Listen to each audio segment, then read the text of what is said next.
Come on, woman, push. You can do this, push. Let's go, I believe in you, push. What the hell do you think you're doing, woman? Push. It's not that hard, come on, just do it, push. For Christ's sake, lady, what did I just fucking say? Push.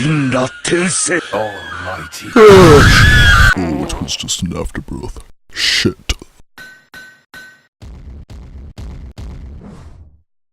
How's it going, you social people residing in the midst of this universe? This is the first chapter of Painful Pop Culture, whereby an extremely antisocial pathological outcast gives his depressing take on mainstream pieces in society. Today we're going to be looking at a feminist horror film which came out in 2016. It was proposed and funded somehow on Kickstarter called Afterbirth. On reading their Kickstarter page they said, Afterbirth, a black feminist horror comedy. Think Rosemary's Baby meets Cabin in the Woods meets Living Single and A Different World. Result is Afterbirth. Well, two pairs of quite oxymoronic movies all fit into one. You see how they managed that in a fucking second. Afterbirth is a comedy that features an all-black cast. When's the last time you saw that in a horror movie? Oh yes, it's been a long while since such. Probably when America was still segregated and they also had all-white casts. I love how they phrased it in a way as if their audience will be delighted just from that fact. Maybe they will actually, depends who they are. Afterbirth is a completed project, edited and ready to go. All we need now is the funds to submit the film to festivals. From the contents of this movie, which I'll show you some bitches forthwith, I hope they had the best of damn luck. Why supports this film? I'll give you several fantastic reasons. Afterbirth is an anomaly in the horror film world. It will be one of the very few horror shots that festivals feature in a non-white cast. Diversity matters. You can basically tell that they were so idle not to inform themselves of the horror shots that feature a non-white cast, by them weaseling out and using the word probably. See, I have a strong hunch that this short will be included in a minuscule amount of non-white horror films at the festivals, but we can't do any research into the amount of non-white horror films for sure, and we still must make that claim, so let's just let the word probably into safe skin. Also, they talked about diversity mattering, last time Jeannie checked. Diversity, the fact of many different types of things or people being included in something, a range of different things or people. So then, nah, it's probably just a typo. It must have meant to read diversity doesn't matter. It's the only way it could fit the correct and accepted definition. The clever humor of this film does not overshadow its ability to give horror film lovers the campy horror tropes we love. You shall see the type of things they interpret as clever humor and how they try to combine both comedy and horror expertly in this movie. Women filmmakers, and especially women of color, are grossly underrepresented in the filmmaking scene, but the horror film genre is extremely lacking diversity. Let's change that. Afterbirth comes from a black and female perspective. She says, the writer and director of this movie, that female filmmakers are grossly underrepresented across the filmmaking scene, even though she first stated that they are filmmakers who are women, so how they're supposed to be represented in the prospects of which they're already a part of representing. If she had just said women period, or there aren't enough women filmmakers period, it would have been coherent, but what she wrote doesn't make any fucking sense, does it? Even still, she's inferred that they are women of color who are filmmakers by putting the phrase in parentheses after women filmmakers, so no reasoning from that. She says the horror film genre is lacking in diversity and we should change, despite her prior stating that the movie is only featuring a single race. So which one is it? The film combines 90s black sitcoms with horror tropes, a very unique combination revealing the potential for new, original ideas. Wink wink horror film industry. Yes, it's unique because it's fucking retarded. Just because something's unique does not necessarily mean it's satisfactory, or would even work at all when shown in your movie. It could still be new and original but stays ultimately bad because the concept itself is already shit. It's mixing 90s sitcoms with horror tropes for Christ's sake and isn't being regarded as a spoof or parody. Finally, Afterbirth is an opportunity to support an up-and-coming filmmaker. Don't know why she couldn't have just said upcoming, which is the equivalent of the 3 words. I know I'm overanalyzing this, but Jesu, this bitch's grammar. With a lot to say and an interest in making films that uplift and often silence the community. Well, nothing meaningful was said by the work you presented. And what do you mean by often silenced? There's no context whatsoever was given to it, making the average person ask why it's even mentioned as an interest if it's not explained, especially when requesting backing on a crowdfunding website. Anyhow, that was a poorly presented Kickstarter page that did get fully funded, most likely because the amount was only $300, funded to just over it. More interestingly, the video on the funding page is the movie itself, all finished and ready to be released to film festivals. It's 14 minutes long, not sure if that's classified under feature, and I'm going to tell you about it in just a few moments. Risks and challenges. The challenge for a festival submission with Afterbirth would be that the film doesn't fit into the standard mold for films about people of color and isn't a straight horror, straight comedy. twice, you're assuming bleak stereotypes of people who are non-white as a fact that viewers would expect a particular kind of thing, different from your movie. What is the standard mold she's talking about anyway? A standard mold for people of colour as a whole. I've never heard of anything like that. I could recognize it if it was different types of people of colour, such as with Asians, martial arts, karate and shit, and with black people, the hood and gangs, maybe, which are still cheap stereotypes, but as a whole demographic, I've never known any specific mold. And then the movie not being straight horror, straight comedy is now being mentioned as a risk and challenge, but then earlier it was promoted as a key feature of interest of the movie. So once again, which is it? It cannot be a key feature and at the same time a risk or challenge, as they're both mutually exclusive. Christ of Nazareth. However, the team behind the project is very resourceful and will seek out opportunities for the film to be shown with your financial help. Yeah, of course you shall. Alright, let's get into the most anticipating thing of this project, the movie itself. Be flipping warned, don't expect anything good or hopeful from it, and don't be daft as well, this shit is called painful popcorn.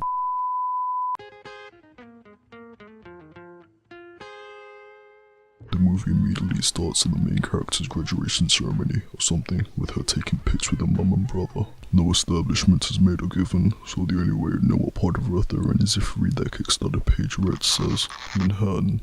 Sweetheart, your father would have loved to have seen this day. He would have been so proud of you. You and your brother. Yeah, he would have. I'm gonna sing to you a song that they sang on my graduation. No, I don't think Young, gifted, and black.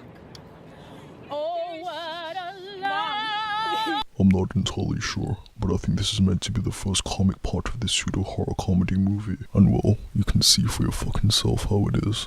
Mom, Mom, I'm not embarrassing you, am I, sweetheart? You can finish that for me later. I'm not embarrassing her, do you? Mom, do you see that? See what, dear?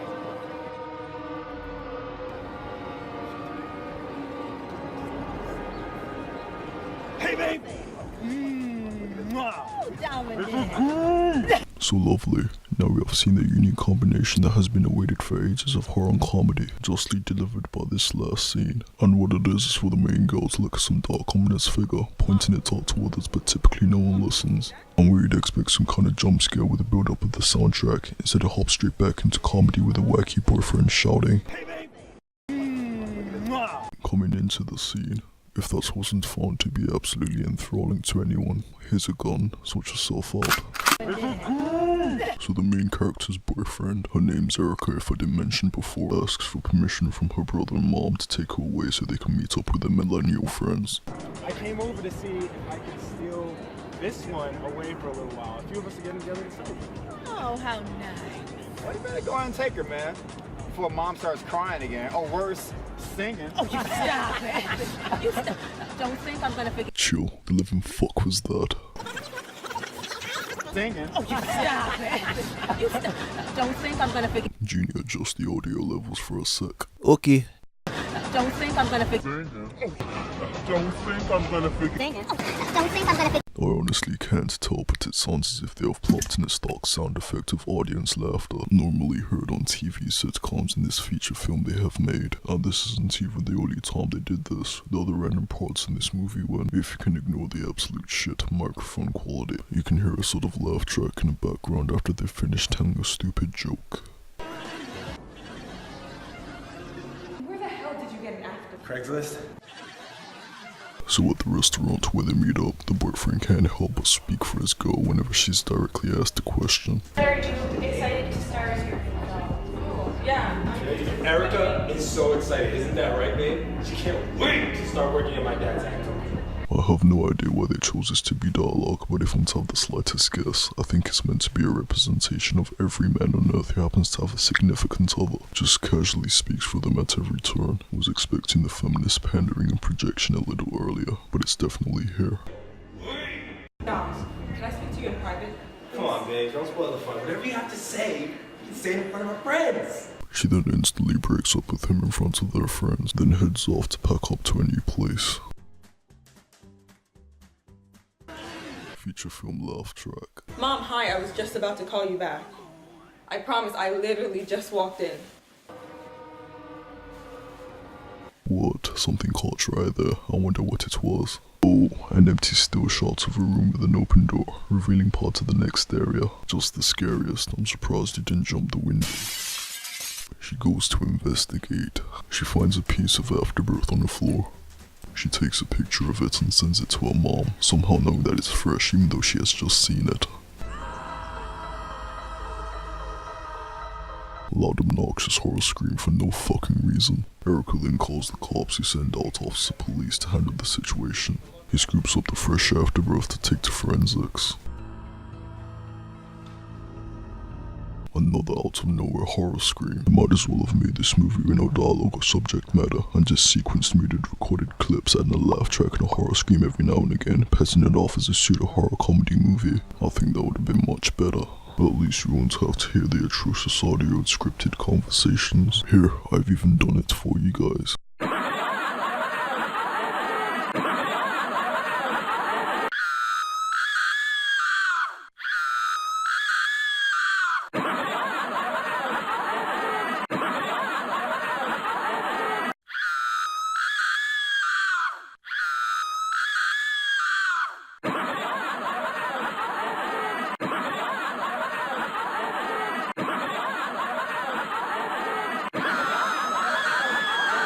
Isn't that much better? It's still completely shit, but much better nevertheless. She gets pushed down the stairs by a little demon that wakes up in a clearly recognized house and insultingly passed off as a hospital.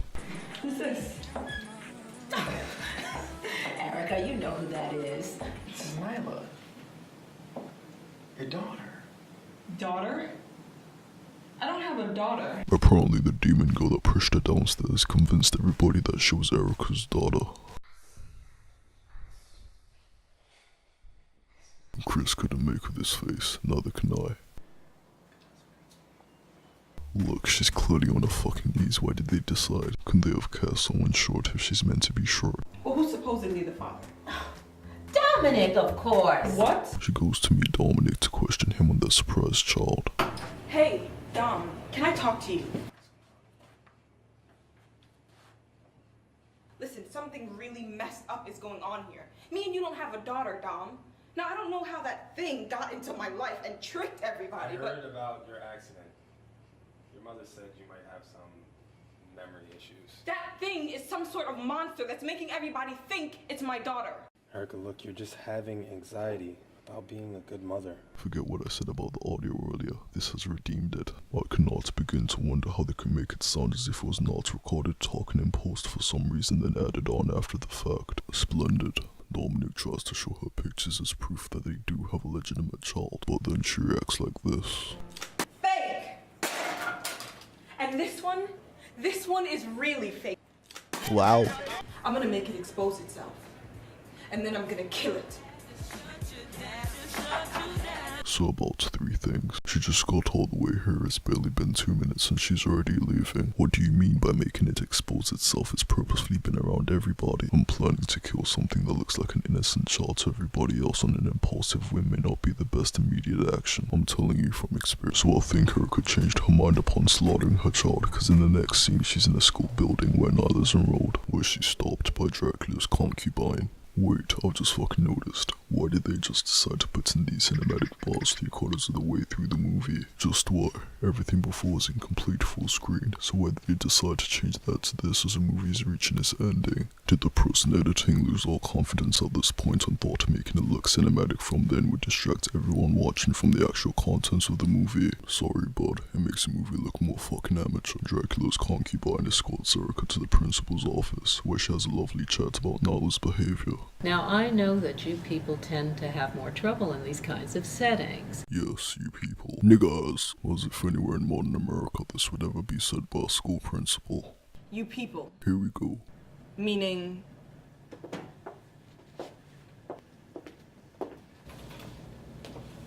I think you and I understand each other just fine. No, she asked you a question, and we're acting as if the discussion is over, flipped away from care. She meets a priest upon assistance to a demon child problem. I have a demon. How do I get rid of it? The priest says absolutely nothing and hands her some holy water from the Jordan River, which ends up doing nothing at all.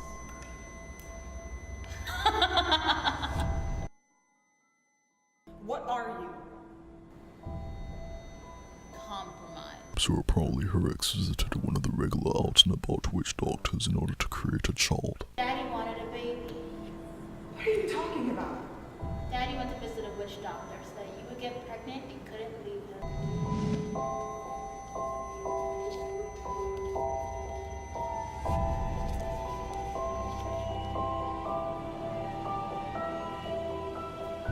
How would they know the difference?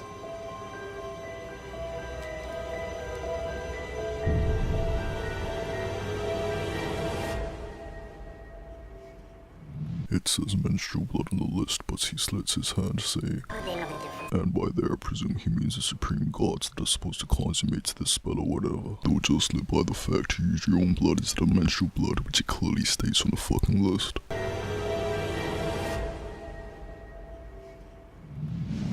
Big Dummy did the spell wrong. Oh, you don't say.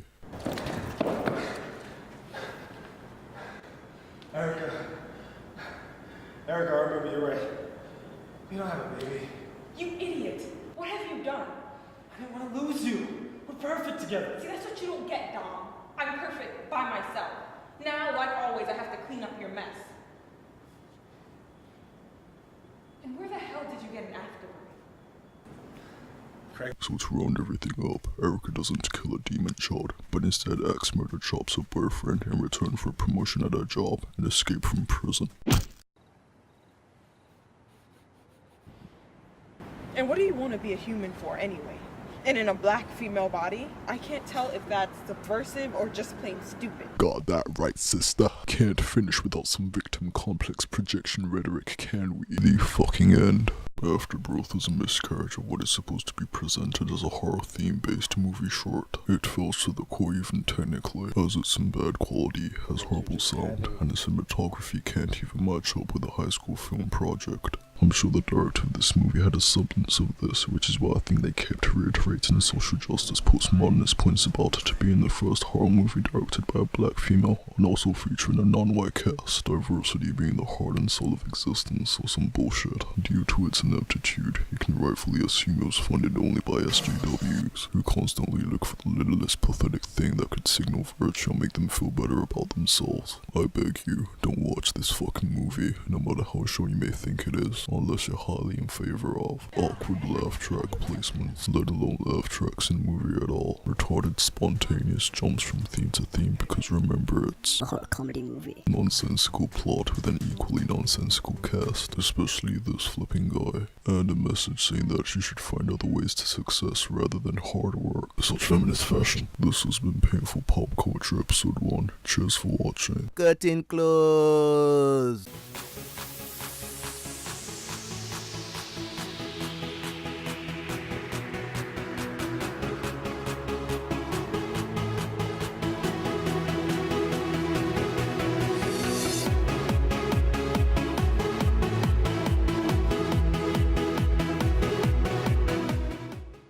Erica, look, you're just having a hemorrhoid in your vagina as a result of me placing that demonic curse on you, that's all. I know you're bleeding out as we speak, but don't worry, when I show Nyla your corpse, I'm sure I'm gonna tell her that you would have been a great mom.